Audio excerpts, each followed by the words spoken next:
kita semua yang kami hormati, bapak-bapak dari Komisi 10 DPR, bapak bupati, bapak semua. Jadi memang satu ya, tadi saya ingin menjawab terkait kenapa Toraja itu agak terhambat dalam nominasi pengusulan sebagai warisan dunia. Satu, ada beberapa persyaratan universal yang harus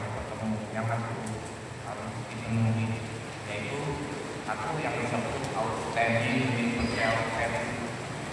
Jadi nilai-nilai universal apa saja yang luar biasa yang bisa diakui oleh dunia. Nah, ini salah satunya itu yang disampaikan oleh Pak Didi tadi, keotentikan. Nah, itu bagaimana menentukan keotentikannya, ya ditetapkan sebagai CD. Nah, ini sebetulnya ada berapa orang sih di sini TACB. Jadi tadi sih dari paparan Pak Bupati itu masih banyak ODCB ternyata di sini. Nah, ini kan memang perlu ditetapkan yang ODCB ini memang ini CB atau bukan. Walaupun ODCB ya perlakuannya tetap sama dengan CB. Nah, yang kedua, di dalam outstanding universal value ini harus ada negara-negara yang mengakui. Nah, sementara dari UNESCO sendiri tidak menentukan berapa banyak negara, tetapi makin banyak makin baik pengakuan negara-negara, pengakuan internasional terkait nilai-nilai keunggulan universal dari Toraja. Nah, yang ketiga adalah rencana pelestariannya. Jadi setelah ditetapkan itu bagaimana rencana pelestariannya, ada dukungan dari pemerintah pusat, ada dukungan dari pemerintah daerah dan komunitas-komunitas. Nah, itu harus dipaparkan betul. Jadi bagaimana tetap melestarikan sampai UNESCO juga mendukung pelestarian. Mungkin masih ingat kasus pada Subak itu pernah endanger karena pelestariannya ternyata tidak berjalan dengan baik. Banyak pelaku-pelakunya yang beralih profesi, yang tadinya jadi petani itu mereka kerja di kapal pesiar. Nah, ini akhirnya ekosistemnya terganggu.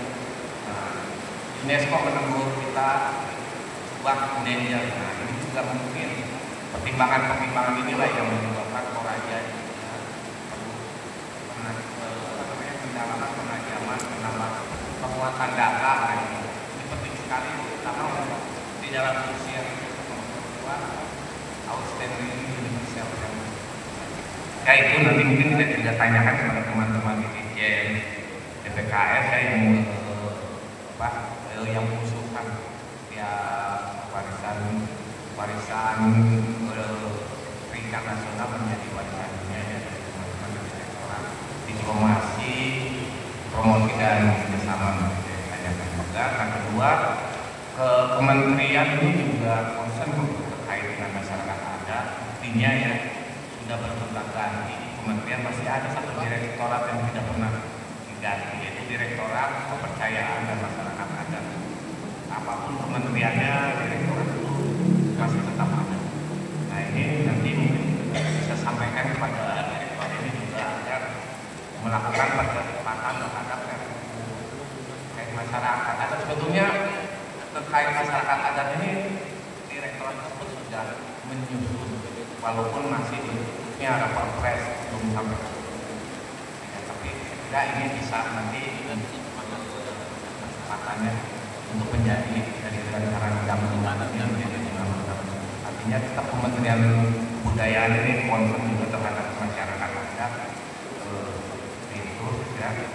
Kira itu mungkin yang lain-lainnya sih ya sudah banyak disampaikan oleh bapak-bapak dari Komisi 10. Jadi memang ini kita sebetulnya sekali bantuan terkait pemutahirannya undang-undang cagar budaya ini terus dari undang-undang nomor 32 tahun 92 ya, nomor 5 tahun 92, kemudian di undang-undang nomor 11 itu juga proses pemutahiran sepertinya sekarang ini juga perlu juga ada pemutahiran, terutama terkait pemeringkatan cagar budaya. Jadi di dalam undang-undang ini pemeringkatan ini harus berproses mulai dari daerah tingkat 2, provinsi, kemudian nasional.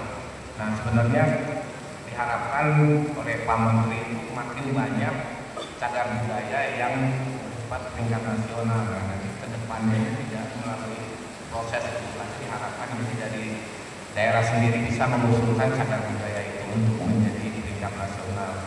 Nah ini sebenarnya kalau keuntungannya cagar budaya peringkat nasional ini pemerintah pusat bertanggung jawab. Nah, jadi itu kan di sini kan juga ada kantor Balai Pelestarian Kebudayaan wilayah 19 kan.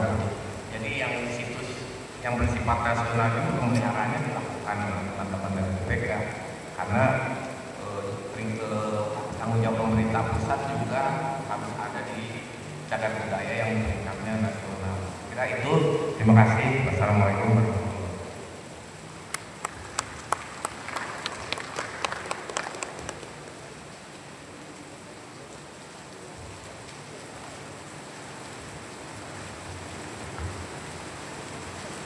Bapak-bapak desa seluruh Bapak berdiri yang saya muliakan, jadi walaupun dengan waktu yang singkat, tapi saya bisa memberikan kesimpulan kepada kita semua. Dalam ngomongin